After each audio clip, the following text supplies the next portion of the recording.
Good morning.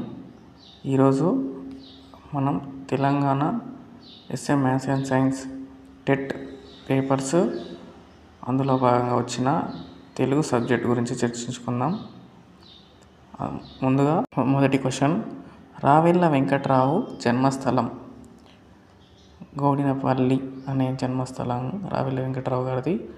ముచ్చట్ల రూపంలో సాహిత్య విశేషాలు చెప్పిన విమర్శకుడు సామల సదాశివ గారు. అబల జీవితం అనువాద గ్రంథకర్త ఎవరు అని అంటే పివి నరసింహారావు గారు అబల జీవితం అనే గ్రంథాన్ని రాశారు. కవి కోకిల బిరుదాంకిత తెలంగాణ కవి ఎవరని అంటే మామిళ్ళ రామగౌడ్. శ్లథనం అనగా శిథిలం కావడం.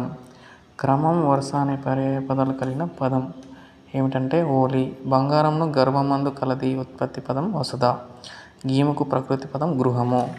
తర్వాత సాత్వికుడు అర్థం సాధు స్వభావి. తర్వాత ఆమ్లెట్ సంధికి ఉదాహరణ గుర్తించండి. పట్టపగలు. మాసజస తతగా గణాలు కలిగిన పద్యం ఏది?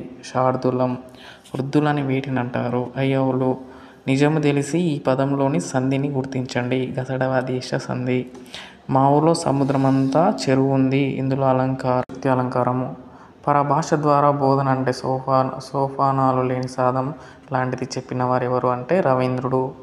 మ్యాక్స్ ముల్లర్ అనే శాస్త్రవేత్త ప్రతిపాదించిన భాషోత్పత్తి వాదం ఏంటంటే డింగ్ డాంగ్ వాదం. తర్వాత తరగతి గదిలో విద్యార్థులు శ్రవణ నైపుణ్యాన్ని పెంపొందించడానికి ఉపాధ్యాయులు దృష్టిలో ఉంచుకోవలసిన అంశాలలో చేరనిది ఏమిటంట?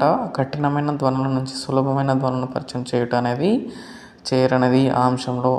అంశం బోధనా పద్ధతులు ఉద్దేశాలు ఈ మూడు రంగాలలో కూడినదై పరస్పర ప్రభావం కల దానిని విద్యా ప్రణాళికగా చెప్పవచ్చని అభిప్రాయం వారు ఎవరంటే ఫిలిప్స్ టేలర్.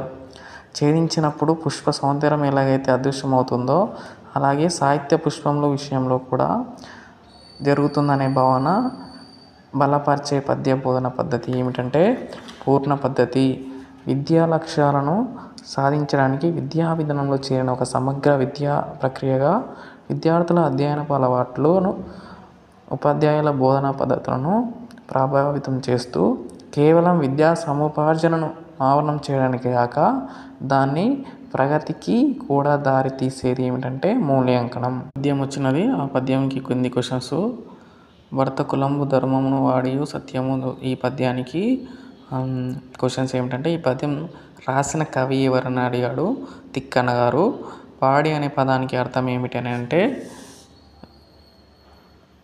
న్యాయం అనే అర్థం. ఈ పద్యం ఏ ఛందో వృత్తానికి చెందిందంటే చంపకమాల పద్యం. ఈ